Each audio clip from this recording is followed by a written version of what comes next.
অতএব পরিষ্কার করে বলে দিতে চাই, সমাজের মধ্যে যারা বক্স বাজান সাবধান করে দিতে চাই, এক মাগে কিন্তু শীত যায় না। পরিষ্কার করে বলে দিতে চাই, আজকে ইমামতি আছে, কালকে নাও থাকতে পারে। যতদিন পর্যন্ত ইমামতি করব এই জায়গাটা হক কথা বলার জন্য, সত্য কথাগুলো মানুষের সামনে তুলে ধরার জন্য। যদি আমি এই হক কথাগুলো না বলি, তাহলে হাসরের ময়দানে আল্লাহ তাআলা আমার জিহ্বাকে কেটে দিবেন। জোরে বলুন নাউজুবিল্লাহ। অতএব আমাকে হক কথা বলতে হবে। সমাজের মধ্যে যারা বক্স বাজানোর চেষ্টা করেন, পরিষ্কারভাবে বলতে চাই, আপনি ঘরের মধ্যে আপনার মেয়ে ছেলে কেন, আপনি যাকে খুশি তাকে নিয়ে উলঙ্গ নাচানাচি করেন, আমাদের কোনো দাবি নাই, আমাদের কোনো সমস্যা নেই, আফসোস নাই। কি বলেন, ঠিক কিনা? কিন্তু আপনার গান যদি শুনতে হয়, আপনার ঘরের মধ্যে আপনি গান বাজান, আমাদের কোনো সমস্যা নাই। আপনি নাচতে নাচতে গান বাজাতে বাজাতে আপনি কেন আপনার 14 গোষ্ঠী সহ জাহান্নামে চলে যান, আমাদের কিচ্ছু আসে যায় না। কি বলেন, ঠিক কিনা?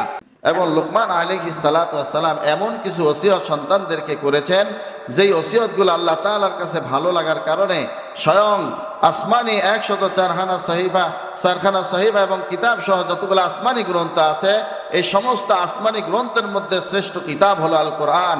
এই কোরআনুল কারীমের মধ্যে লুকমান আলাইহিস সালাতু ওয়াস সালামের কথাগুলা আল্লাহ তাআলার এত বেশি পছন্দ হয়েছে, আল্লাহ তাআলা এই সূরা লুকমানের মধ্যে তার সন্তানদেরকে যে উপদেশগুলো দিয়েছেন, সেই উপদেশগুলো আল্লাহ তাআলা এই সূরার মধ্যে তুলে ধরেছেন। চিল্লায়া বলেন সুবহানাল্লাহ। প্রিয় উপস্থিতি, সম্মানিত মুসল্লি ভাইয়েরা, এই সূরা লুকমানের 6 নম্বর আয়াতটি আমি আপনাদের সামনে তেলাওয়াত করেছি। এই আয়াতের শানে নুজুল কোন তথার পরিপ্রেক্ষিতে, কোন কারণে এই আয়াতটি নাজিল হলো,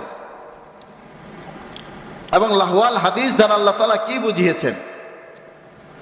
দেখেন, রাসূলুল্লাহ সাল্লাল্লাহু আলাইহি ওয়াসাল্লাম যখন নবুয়তি পেলেন, নবুয়তি পাওয়ার পরে রাসূলুল্লাহ সাল্লাল্লাহু আলাইহি ওয়াসাল্লামের কাছে আসমান থেকে কি আসতেছিল? জলে বলেন, কি আসতেছিল? ওহী আসতেছিল। আর এই ওহী প্রচার করা এর দায়িত্ব ছিল কার? জনাবে মুহাম্মদুর রাসূলুল্লাহ সাল্লাল্লাহু আলাইহি ওয়াসাল্লামের। যখন এই কোরআনুল কারীমের আয়াত আল্লাহ রাসূল সাল্লাল্লাহু আলাইহি ওয়াসাল্লাম যখন মানুষের কাছে পৌঁছায় দিলেন, এই দোয়াটা ইব্রাহিম আলাইহিস সালাতু ওয়াস সালামও করে গেছেন, রব্বানা ওয়াবাস ফীহিম রাসূলাম মিনহুম ইয়াতলু আলাইহিম আয়াতিহি ওয়া ইউযাক্কিহিম। দেখেন, ইব্রাহিম আলাইহিস সালাতু ওয়াস সালাম দোয়া করে গেছেন, আয় আল্লাহ, আমার সন্তানদের মধ্যে আপনি এমন একজন সন্তান দান করেন, এমন একজন রাসূল দান করেন, এমন একজন নবী পাঠান, যিনি কি করবেন? আল্লাহ আপনার আয়াতগুলা, আপনার কোরআনের আয়াতগুলা মানুষের কাছে পৌঁছায় দিবেন। চিল্লায় বলেন সুবহানাল্লাহ। রাসূলুল্লাহ সাল্লাল্লাহু আলাইহি ওয়াসাল্লাম যখন এই আয়াত মানুষের কাছে পৌঁছে দেওয়া শুরু করলেন, তখন কাফেরেরা রাসূলুল্লাহ সাল্লাল্লাহু আলাইহি ওয়াসাল্লামকে বললেন তিনি জাদুকর, কাফেররা রাসূলুল্লাহ সাল্লাল্লাহু আলাইহি ওয়াসাল্লামকে বললেন কবি, রাসূলুল্লাহ সাল্লাল্লাহু আলাইহি ওয়াসাল্লামকে বললেন পাগল। বিভিন্ন কথা দিয়ে রাসূলুল্লাহ সাল্লাল্লাহু আলাইহি ওয়াসাল্লামকে এই কাফেররা আক্রমণ করেছেন। জোরে বলুন, ঠিক কিনা? আমার ভাইয়েরা, যখন এই কোরআনুল কারীমের আয়াত যখন মানুষের কাছে পৌঁছে দিচ্ছিলেন, কাফেররা যত চেষ্টা করলেন যে আল্লাহ তাআলার এই কোরআনকে যেন মানুষের কাছে মুহাম্মদ পৌঁছে দিতে না পারে, এই জন্য সর্বাত্মক চেষ্টা আবু জাহেল সহ আবু জাহেলের ছেলাপেলা যারা আছে সকলেই সর্বোত্তম চেষ্টা চালিয়েছে, যাতে করে মুহাম্মদুর রাসূলুল্লাহ সাল্লাল্লাহু আলাইহি ওয়াসাল্লাম মানুষের কাছে সেই কোরআন পৌঁছে দিতে না পারে। তারই ধারাবাহিকতায় আবু জাহেল তিনি একজন লোককে নিয়োগ দিলেন যে মুহাম্মদ যে কোরআনুল কারীম মানুষের সামনে প্রচার করে, আর এই কোরআনুল কারীম প্রচার করার পরে যার কাছে এই কোরআনের আয়াত যায়, যাকে এই কোরআনের আয়াত শোনানো হয়, সেই কালেমা পরে মুহাম্মদের দলভুক্ত হয়ে যায়। চিল্লায় বলেন সুবহানাল্লাহ। কাফেরদের মাথা খারাপ হয়ে গেছে, কি করা যায়? আব্দুল্লাহর পুত্র মুহাম্মদ সাল্লাল্লাহু আলাইহি ওয়াসাল্লাম, সে তো আমাদের বাপ দাদার ধর্মের ভিতরে চুলকালি মারতেছে, তাকে কিভাবে বাধা দেওয়া যায়, কিভাবে তাকে এখান থেকে ফেরানো যায়? আল্লাহর নবী জনাবে মুহাম্মদুর রাসূলুল্লাহ সাল্লাল্লাহু আলাইহি ওয়াসাল্লামের ব্যাপারে যখন কাফেররা বলাবলি শুরু করলেন, তাদের গোত্রের লোকদেরকে বলাবলি শুরু করলেন, ও আমার গোত্রের লোকেরা, খবরদার, খবরদার, সাবধান হয়ে যাও। আব্দুল্লাহর পুত্র মুহাম্মদকে দীর্ঘ 1 বছর নয়, 2 বছর নয়, 40 বছর পর্যন্ত আমরা ছত্রছায়ায় রেখেছি। আমরা তাকে ভালোবেসে তার নামের উপাধি দিয়েছি আল আমিন। আমরা তাকে ভালোবেসেছি, তাকে আমরা আমাদের সব ভালো কাজগুলায় তাকে আমরা অংশগ্রহণ করিয়েছি। কিন্তু আজকে সে আব্দুল্লাহর পুত্র মোহাম্মদ, তিনি কোথা থেকে কি যেন মনে হয় জিনেরা কি আইনা তার কাছে পৌঁছায় দেয়, আর ওই জিনদের কথাগুলা আব্দুল্লাহর পুত্র মোহাম্মদ মানুষের কাছে পৌঁছায় দিয়া মানুষকে বিভ্রান্তি করে, বাপদাদার ধর্ম থেকে দূরে সরাইয়া দেয়। জোরে বলুন নাউজুবিল্লাহ। খবরদার ও মক্কার লোকেরা, তোমরা আব্দুল্লাহর পুত্র মোহাম্মদের কথাও শুনবা না, আব্দুল্লাহর পুত্র মোহাম্মদের ধারে কাছেও তোমরা যাইবা না। জোরে বলুন নাউজুবিল্লাহ। কাফেররা চিন্তা করলেন, তো আব্দুল্লাহর পুত্র মোহাম্মদ, আমরা তো আর ব্যাক্কেল না, আমরা তো জাহেল না, মূর্খ না, আমরা তো সব কিছু বুঝি। তাহলে আব্দুল্লাহর পুত্র মোহাম্মদ কি এমন কথা বলে যেই কথাগুলা শুনলে মানুষ তাদের বাপদাদার ধর্ম ত্যাগ করে ফেলে? তাহলে তো সেই কথাগুলো শোনার দরকার। কি বলেন, ঠিক কিনা? শোনার দরকার কিনা? কাফেরদের মধ্যে কৌতূহল জাগলো। দেখেন, আমাদের মানুষের একটা স্বভাবজাত একটা অভ্যাস আছে, যেখানে যাইতে নিষেধ করা হয় সেখানে মানুষ বেশি বেশি যায়। কি কথা ঠিক না? হ্যাঁ, মনের মধ্যে দুগর মগর কেমন যেন করে, কেন যাইতে বললো না, হ্যাঁ কি জন্য যাইতে নিষেধ করছে, আসলে একটু যায় দেখা যাক। কি কথা ঠিক কিনা? এটা মানুষের চিরাচরিত অভ্যাস, এটা স্বভাবজাত অভ্যাস মানুষের। যখন মক্কার লোকদেরকে আবু জাহেল তার চেলাপালারা এইভাবে আহ্বান করতেছেন, মাইকিং করতেছেন, গোত্রে গোত্রে ঢুইকা ঢুইকা তাদেরকে বলতেছেন খবরদার মোহাম্মদের কাছে যাইও না, তখন তারা কি করছে, রাসূলুল্লাহ সাল্লাল্লাহু আলাইহি ওয়াসাল্লামের কাছে তারা কৌতূহল বশত পলায়া পলায়া, যেহেতু লিডার দেখলে মামলা হইতে পারে, লিডার দেখলে জেল খাটতে হইতে পারে, এই জন্য তারা পলায়া পলায়া কৌতূহল বশত এতদিন মনে করেন যে পাগলের ব্যাপারে তো অ্যাডভাইস দেওয়ার দরকার নাই, পাগল তো পাগলই, তাহলে পাগলের অ্যাডভাইস দেয় মক্কার বড় বড় নেতারা, তাহলে সে তো যেমন তেমন নেতা না। যেহেতু নেতারা এই পাগলের ব্যাপারে কথা বলতেছে, তাহলে এই নেতা সাধারণ কোনো নেতা মানুষ পাগল না। এই জন্য তারা কৌতূহল বশত তারা রওনা করলেন আব্দুল্লাহর পুত্র মোহাম্মদ কি বলে সেটা শোনার জন্য। চিল্লায়া বলেন সুবহানাল্লাহ। আল্লাহর নবী জনাবে মুহাম্মদুর রাসূলুল্লাহ সাল্লাল্লাহু আলাইহি ওয়াসাল্লাম যখন মসজিদের পাশে দাঁড়ায় দাঁড়ায় নামাজের মধ্যে দাঁড়ায় দাঁড়ায় আল্লাহ রাব্বুল আলামিনের কোরআনুল কারীম তেলাওয়াত করেন, ওই লোকেরা কৌতূহল বশত মক্কার লোকেরা সামনের দিকে অগ্রসর হয়, খুঁজতে থাকে আব্দুল্লাহর পুত্র মোহাম্মদ কোথায়। মুহাম্মদুর রাসূলুল্লাহ সাল্লাল্লাহু আলাইহি ওয়াসাল্লামকে খুঁজতে খুঁজতে যায়, দেখে অনেক দূর থেকে একজন সোনার মানুষ দেখা যায়। রাসূলুল্লাহ সাল্লাল্লাহু আলাইহি ওয়াসাল্লাম যখন তেলাওয়াত করতে করতে মাথার ঘাম বেবে, নাক বেবে, মুখ বেবে যখন পড়ে, ওই কাফেরেরাই সাক্ষী দিয়েছে, আমরা দূর থেকে দেখলাম মুহাম্মদের মাথা থেকে ঘাম পড়ছে না, যেন হীরা মুক্তার দানাগুলা মুহাম্মদের চেহারা বাইয়া বাইয়া পড়তেছে। চিল্লায়া বলেন সুবহানাল্লাহ। আমরা আশ্চর্য হয়ে গেলাম, পাগলের ব্যাপারে এত বড় অ্যাডভাইস দেওয়া হলো, পাগলকে দেখতে যদি এত সুন্দর দেখা যায়, তাহলে পাগলের কাছে যায় দেখি ওই পাগলের কথা জানি আরো কত সুন্দর। জোরে বলুন সুবহানাল্লাহ। কাফেররা সামনের দিকে রওনা করলেন। সামনের দিকে রওনা করার পরে যখন কাফেরেরা আল্লাহর রাসূল সাল্লাল্লাহু আলাইহি ওয়াসাল্লাম নামাজের মধ্যে তেলাওয়াত করতেছেন, আর কাফেরেরা শুনে শুনে বলেন, ও আমাদের গোত্রের লোকেরা, দেখো এমন একজন ব্যক্তির নামে আবু জাহেল, তার সাঙ্গপাঙ্গ লিডারেরা, আমাদের মক্কার লিডারেরা তারা অপপ্রচার করছে, অথচ আব্দুল্লাহর পুত্র মোহাম্মদ মুখ থেকে যেই বাণীগুলা বের হচ্ছে, আমাদের বিশ্বাস হয়ে গেছে, আমাদের ইয়াকিন হয়ে গেছে এই কথাগুলা আব্দুল্লাহর পুত্র মোহাম্মদের কথা নয়, নিশ্চয়ই ঐশী বাণী আল্লাহ তাআলার কোরআন। চিল্লায়া বলেন সুবহানাল্লাহ। অতএব আমার ভাইরা, আর দেরি করতে চাই না, আল্লাহর রাসূল সাল্লাল্লাহু আলাইহি ওয়াসাল্লামের কাছে যায় বলেন, ইয়া রাসূলুল্লাহ, ইয়া হাবিবাল্লাহ, আপনার কাছে এই জন্য এসেছি, আপনি নাকি পাগল, আপনি নাকি জাদুকর, এই জন্য আপনাকে দেখার জন্য আসছি। ইয়া রাসূলুল্লাহ, ইয়া হাবিবাল্লাহ, আপনাকে দেখে বুঝতে পেরেছি আপনি দুনিয়ার কোনো সাধারণ মানুষ নাই। চিল্লায়া বলেন সুবহানাল্লাহ। ইয়া রাসূলুল্লাহ, ইয়া হাবিবাল্লাহ, আপনার মুখের কথা শুনে বুঝতে পেরেছি, আপনার মুখের যেই বাণীগুলা নামাজের মধ্যে আপনি তেলাওয়াত করেছেন, পাঠ করেছেন, ইয়া রাসূলুল্লাহ, এই কালাম শুধু আপনার বানানো কালাম নয়, এই কালাম স্বয়ং আল্লাহ তাআলার কালাম, আমরা বুঝতে পেরেছি। ইয়া রাসূলুল্লাহ, ইয়া হাবিবাল্লাহ, অতএব আমাদেরকে পড়ায়া দেন মধুর কালেমা লা ইলাহা ইল্লাল্লাহু মুহাম্মাদুর রাসূলুল্লাহ সাল্লাল্লাহু আলাইহি ওয়াসাল্লাম। যখন রাসূলুল্লাহ সাল্লাল্লাহু আলাইহি ওয়াসাল্লামের কাছে এইভাবে দলে দলে মানুষ যায় আর যায় কালিমা পড়ে রাসূলুল্লাহ সাল্লাল্লাহু আলাইহি ওয়াসাল্লামের দল ভারী কইরা ফেলায়, চিল্লায় বলেন সুবহানাল্লাহ।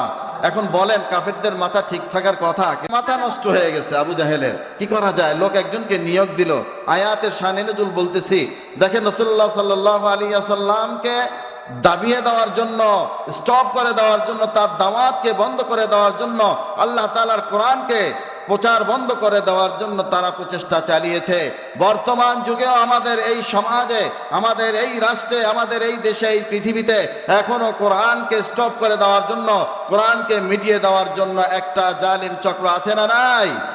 অতএব যারা এদেরকে চিহ্নিত করতে হবে, যারা কোরআনকে মিটিয়ে দিতে চায়, যারা কোরআনের প্রচার প্রসারকে বন্ধ করে দিয়ে জাহিলিয়াত কায়েম করতে চায়, এরা নিশ্চয়ই আবু জাহেলের উত্তরসূরি, তাতে কোনো সন্দেহ নাই। জোরে বলুন ঠিক কিনা?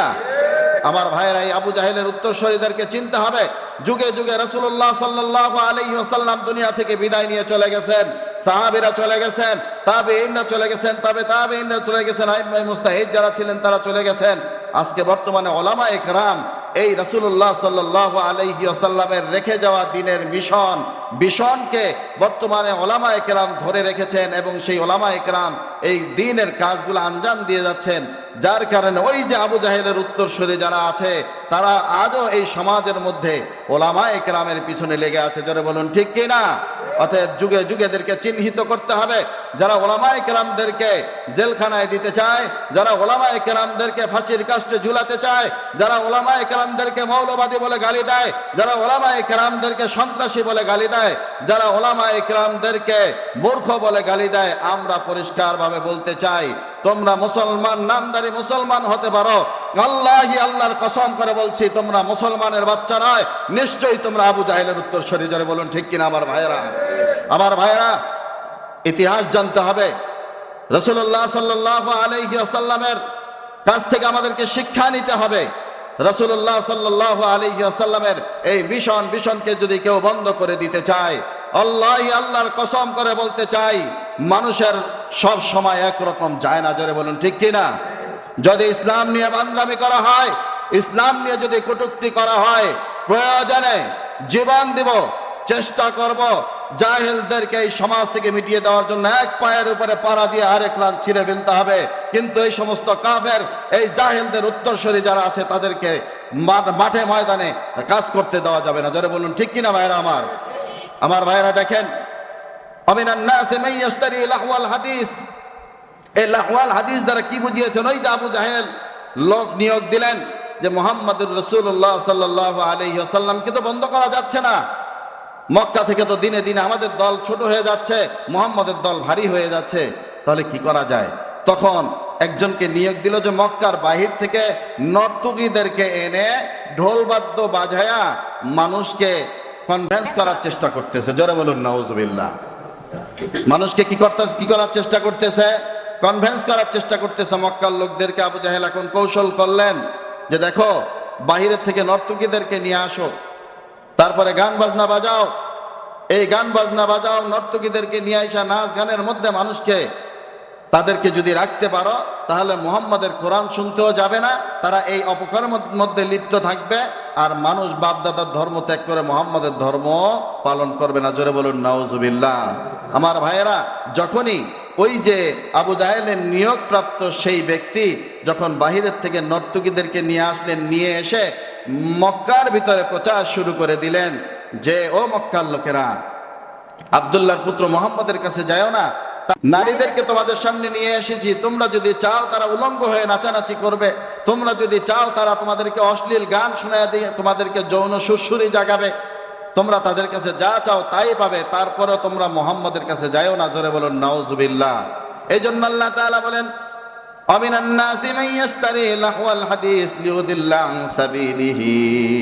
আল্লাহ রাব্বুল আলামিন সাথে সাথে কোরআনুল কারীমের এই আয়াত নাজিল করে দিলেন, ও দুনিয়ার মানুষেরা, খবরদার খবরদার, যারা অনর্থক কথা গান বাজনার মাধ্যমে মানুষকে ইসলাম থেকে দূরে সরাতে চায়, যারা গান বাজনার মাধ্যমে বক্স বাজানোর মাধ্যমে মানুষকে কোরআন থেকে দূরে সরাতে চায়, খবরদার খবরদার, তোমরা এদের পতঙ্গ অনুসরণ করো না।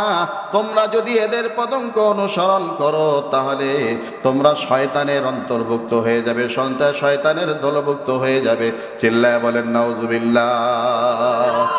আমার ভাইয়েরা, আজকেও আমাদের সমাজে সেই বক্সের প্রচলন আছে না নাই? কি বলেন, আছে না নাই? হ্যাঁ, এই যে নর্তকী এই না নাচায় কি নাচায় না? বলেন, নাচায় কি নাচায় না?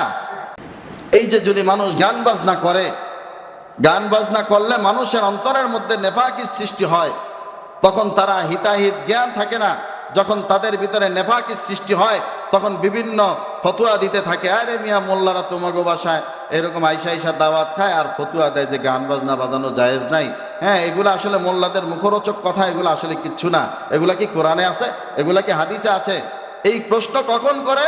যখন ওই গান বাজনা শোনার কারণে ওই ব্যক্তির অন্তরের ভিতরে নেফাকির সৃষ্টি হয়, ওই ব্যক্তি যখন মুনাফিক হয়ে যায় তখন ইসলামের ব্যাপারে তারা এই ধরনের প্রশ্ন তুলে। চিল্লায় বলেন ঠিক কিনা?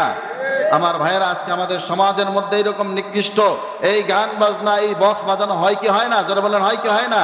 তাহলে এই গান বাজনা বাজানো, বক্স বাজানো, এই যে নারীদেরকে নাচানো, এগুলা কি মুহাম্মদুর রাসূলুল্লাহ সাল্লাল্লাহু আলাইহি ওয়াসাল্লাম থেকে আসা, নাকি ওই আবু জাহেল, শয়তান যে আবু জাহেলকে যে উপকরণ দিয়েছে সেই উপকরণ? যারা বলেন কোনটা? আবু জাহেলের উপকরণ। এটা কিসের উপকরণ বলেন? আবু জাহেলের উপকরণ।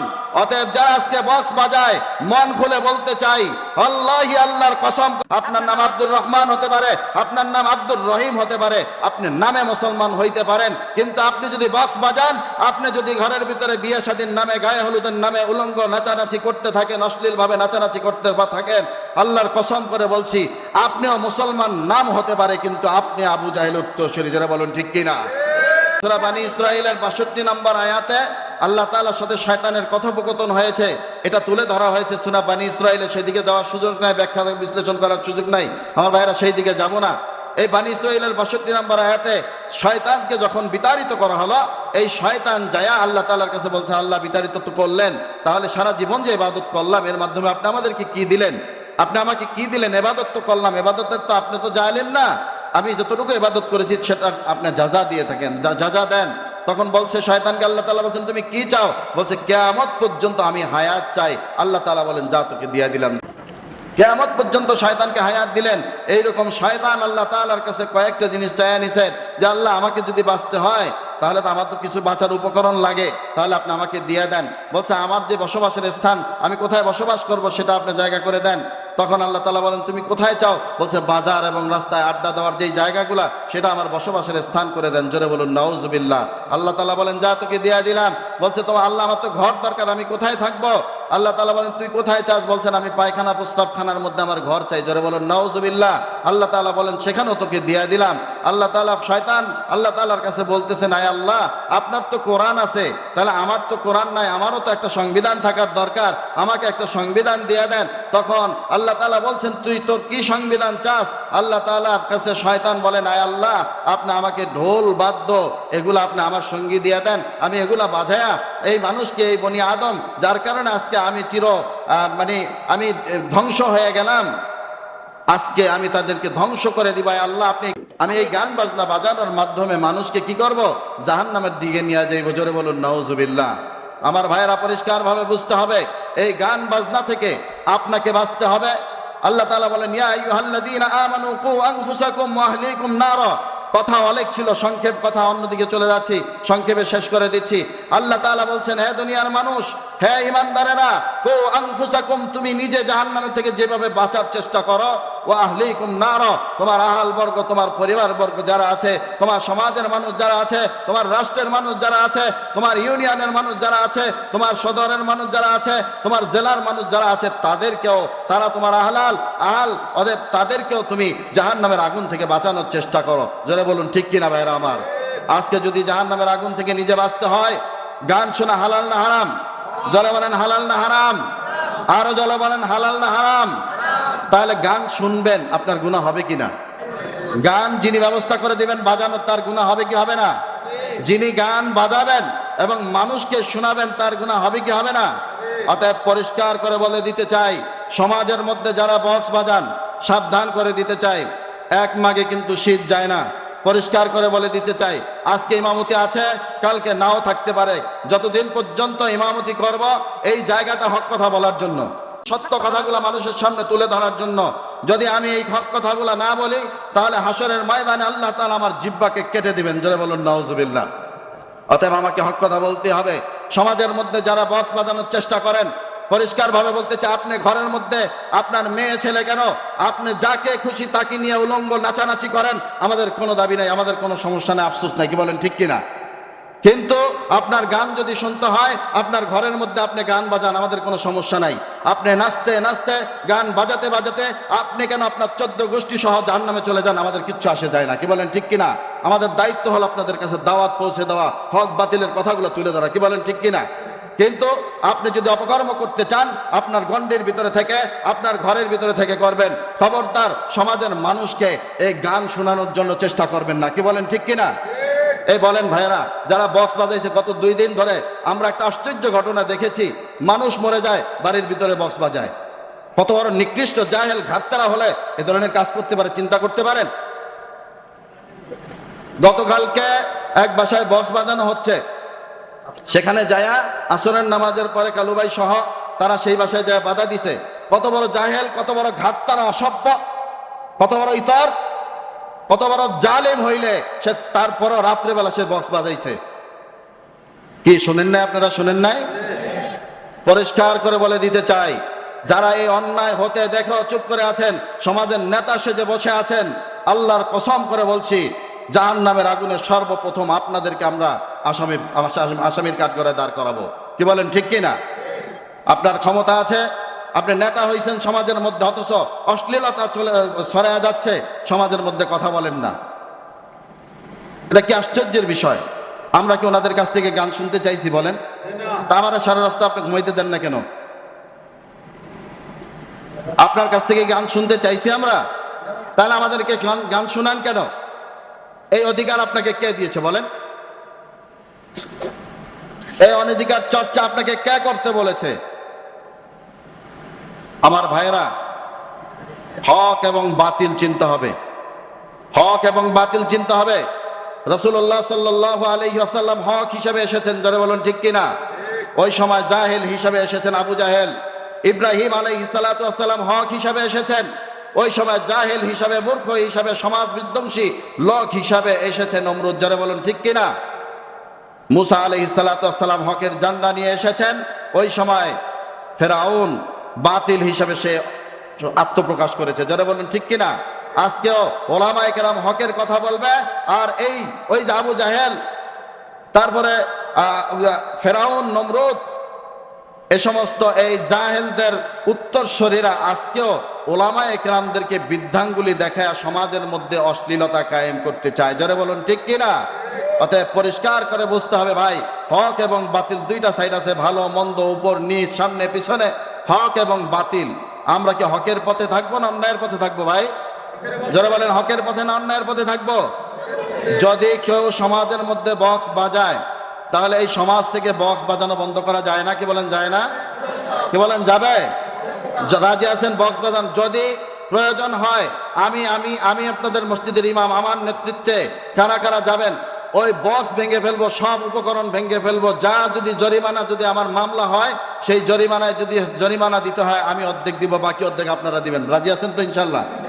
তাহলে আমরা যারা এই সমাজের মধ্যে এই অপকর্ম করবে, যারা সমাজের মধ্যে অপকর্ম করবে, এই অশ্লীল নাচ গান করবে, প্রকাশ্যে আমাদের সন্তানদেরকে নষ্ট করবে, আমাদের মেয়েদেরকে নষ্ট করবে, আমাদের যুবক ছেলেদেরকে নষ্ট করবে, আমাদেরকে গান শোনানোর চেষ্টা করবে, আমরা সেখানেই বাধা হয়ে দাঁড়াবো। কে কে রাজি আছেন? আল্লাহ তাআলাকে হাতটা উঠে দেখান। সত্যি তো? আল্লাহর কসম করে বলছেন তো? ডাক দিলে যাবেন তো? সত্যি করে বলেন, যাবেন তো? সত্যি করে বলেন, যাবেন তো? বলেন আল্লাহর কসম করে বলছি। শোনেন, পরিষ্কার কথা বলেন, আল্লাহর কসম করে বলছি, যখন দাওয়াত দিবেন তখন যাব, বলেন যাবেন তো? যাবেন তো? সত্যি? দেখা যাবে মুসলমান নাকি মুসলমানের কথা এক, জবান এক। মুসলমানের কথা এক, জবান কি এক। ডাক দেওয়ার পরে যদি না আসে, বুঝতে হবে আপনি মুসলমান হতে পারেন না, আপনি মুনাফিকের অন্তর্ভুক্ত, যারা বলুন ঠিক কিনা? সমাজের মুরব্বী যারা আছেন, হাত জোর করে অনুরোধ করছি, পা ধরে অনুরোধ করতেছি, একটু নেতৃত্ব দেওয়ার সিস্টেমে আসেন। আপনারা যুবকদেরকে একটা কমিটি করে দেন। সমাজের মধ্যে যারা টাস খেলায়, যারা জুয়া খেলায়, যারা গান বাজনা করে, তাদেরকে প্রতিহত করার জন্য একটা যুব কমিটি তৈরি করে দেন। কি বলেন, ঠিক না ভাই? তাহলে সহজ হবে না ইনশাআল্লাহ?